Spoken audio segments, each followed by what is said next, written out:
This is not a story about a miracle, and not a tale of a religious person. This is a confession, quiet but deep.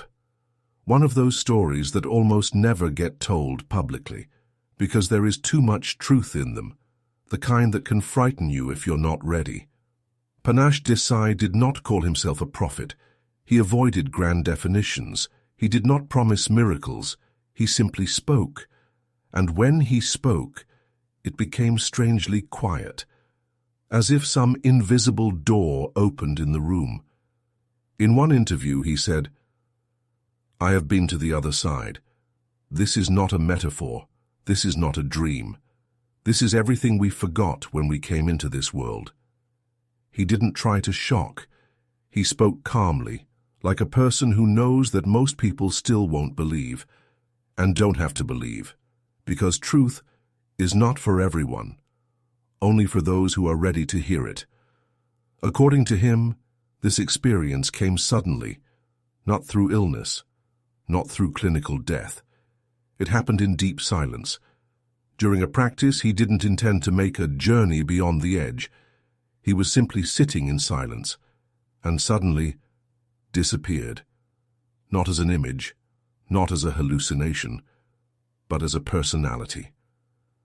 I felt as if someone had taken off everything I considered myself. Name, body, experience, everything disappeared. Only I remained, the true I. Panache Desai does not speak of a tunnel or a light at the end of the path. He speaks of vibration, of a state in which everything around becomes transparent.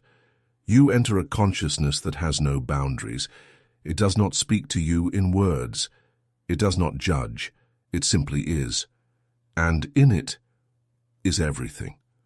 The entire universe, all lives, all thoughts, all feelings, everything, one. He recalls that at first it felt like a return, as if he had always been there, just forgot. And now he was gently called back. There was no fear, there was love so pure that I cried, not with my body, with my soul. There, in that space, he felt for the first time that no one had ever been separated from the source. There is no hell, no punishment, no retribution. All of that are human constructs, illusions of fear, but reality is completely different. We do not die. We return. And when you return, they don't ask what you did. They ask who you became. He says he saw forms, but not like the ones here. Light forms, vibrational, and one of them gave him a message, not with a voice, not with words, just with knowing. It sounded like this: "You remembered, and now, go, complete what you began." When Panache Desai returned from that state, he didn't immediately understand what had happened. On the outside, nothing had changed. He was still sitting in silence, in the same room, in the same body. But inside, something had shifted, as if a massive wall had collapsed. "I could no longer see the world the same way," he admits. "Everything became transparent. People, fears, desires. I saw that all of us are simply looking for a way back, even if we don't realize it." He didn't speak publicly about this experience right away. Time passed. A lot of time.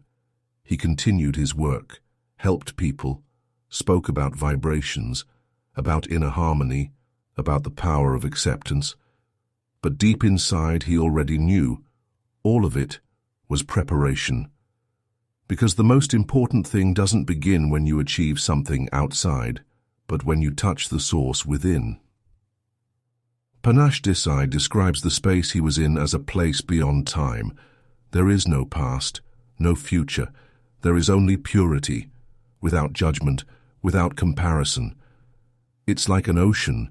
You are not separate from it. You are it. And at the same time, a drop. You don't lose yourself.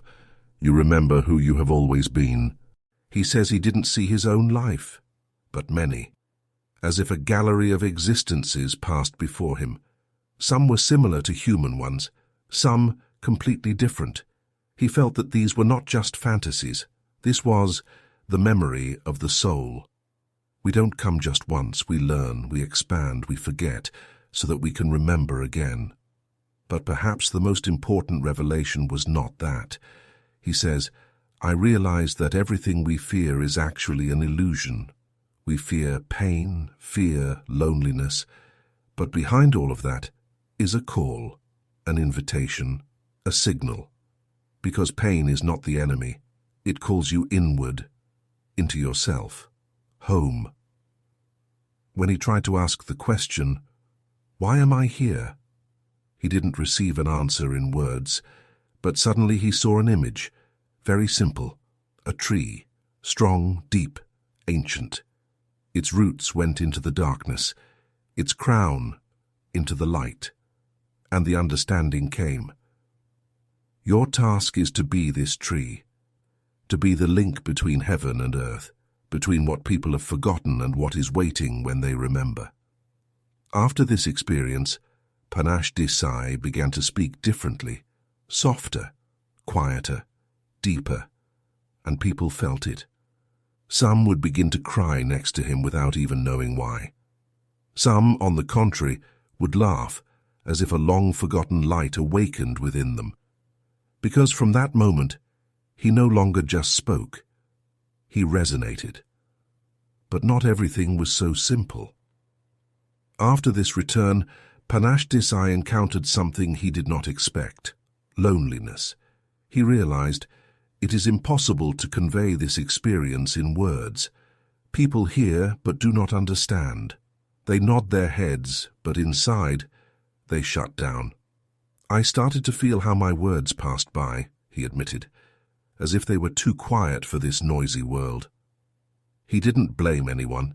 He simply waited and continued to share, not knowledge but presence. Because, as he himself said, the most powerful energy is not information, it is vibration. And when a person sits next to someone who has been there, something changes, imperceptibly, without fanfare, but deeply. He began to speak about the soul, not as a religious concept, but as a living presence. He said that the soul is not a part of us, it is who we are, and everything else is a temporary shell. Personality, roles, traumas, fears, they are just clothing that we remove when we return home. And every suffering, every crisis, is a moment when the soul knocks from within. It's time to wake up, time to remember. Sometimes Panache Desai said that he felt someone looking through him, as if what he was transmitting was not personal. He was merely a conduit. And when people asked him where he knew all of this from, he simply smiled. You know it too. You just forgot. He told about a meeting with a being that had no form, but radiated such a power that his heart trembled. It did not speak. It simply was, and in its presence there was no need for questions. The answer was in the state itself, in that quietest but all-pervading field of love, and at some point he realized this is God, not a being, but a state, infinite, accepting, alive. And then came the hardest part, returning to ordinary life, to tasks, to routine. He says, it was like trying to return to a small vessel after you've become the ocean. He felt how his human shell resisted. Doubts arose, fatigue, even anger. Because having been in such light, it's very difficult to live again in a world full of pain and lies. But he understood, this is the essence. Not to run into the light, but to bring it here. Not to escape life, but to fill it with the source. That's exactly how he began to see his purpose. Not to be a savior, not a teacher, but a bridge. Between worlds, between what is and what we have forgotten. With each passing day, Panache Desai understood more clearly. His task was not to convince, it was to remind. He said, I cannot prove that the soul exists, but you know it yourself. You just haven't spoken to it in a long time. He began collecting stories, not the kind that get published in journals, but real ones, from people who had been on the edge, who had died, who had returned. Everyone had a different experience, but there was one common thread, a feeling of unconditional love, an encounter with something that cannot be conveyed in words. He called it a touch of the source. In one interview, he was asked, "What happens to those who die in fear?" He paused and replied, "It's harder for them, because fear is like a veil. It prevents the soul from remembering, but no one is lost forever. The light waits for everyone, even the most tired, even the most lost." One day, during meditation, he found himself in that space again, not with his body and with his awareness. He described it like this: as if behind closed eyes an inner sky opens, there are no words there. There is only I. And then he saw, our planet is not just a place, it's a school. The soul comes here not to suffer, but to learn how to shine despite the darkness, to learn to love, even if you are not loved, to learn to remember yourself, even if the world screams that you are no one. He began to speak more and more about acceptance, not as passivity but as the highest power. When you accept what is, you stop fighting life, and then it begins to open to you, as if all this time it was just waiting for you to stop resisting. Panache Desai often repeated, "You don't have to be perfect. You already deserve love, simply because you exist." This was not a theory. It was something he had lived through from within. There, beyond form, he understood. No one comes to earth by accident. Everyone is a calling. Everyone is a step of the source into matter. And then he said something that became a turning point for many. Your soul doesn't want you to suffer. It wants you to wake up. He began to speak less and to be silent more, because, as he himself admitted, the real things don't happen in words, but between them. His voice grew quieter, but in that silence there was something that stopped time.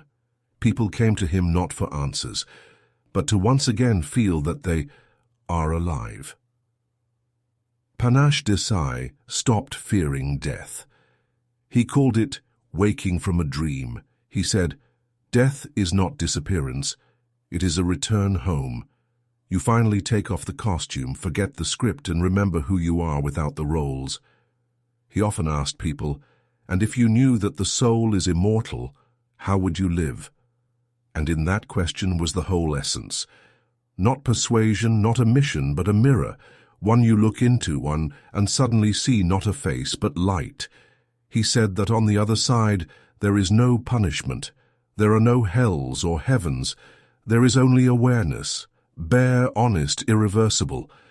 He said, "You will show yourself everything you've lived, but not as judgment, as remembering, was I truly myself?" One time in a dream, he saw himself standing on the edge. On one side, the world we live in now. On the other, timelessness. He couldn't cross over, but he heard music. It didn't play. It was. He called it the soul's song. And from that moment on, he knew. Fear goes away when you start listening. Panache Desai didn't plan to build a religion. He didn't want followers. He said, "I'm not a guru. I'm just someone who remembered a little earlier." He reminded people of the most important thing. You are not the body. You are the light within the body. You are not the result of your pain. You are a soul that chose this life. To love yourself again. Fully. Unconditionally. And in that reminder was his mission. When people asked him what's beyond the veil, he looked them in the eyes and said, "There are no words there. There's only you, the real you, and there you are loved, without fear, without demands, without end." And if you're reading this, and maybe it's not by accident, maybe someone wanted you to remember, to pause, to just for a moment feel everything is already here, everything is already within you. And now, just close your eyes, not for mysticism, but to finally hear the silence, yourself. And maybe the call from the other side. If these words touched something in you, even just a little, don't keep it to yourself. Write in the comments, did you feel something too? Or simply leave a sign, a heart, a dot, a silent, I'm here. So those who come after will know they are not alone.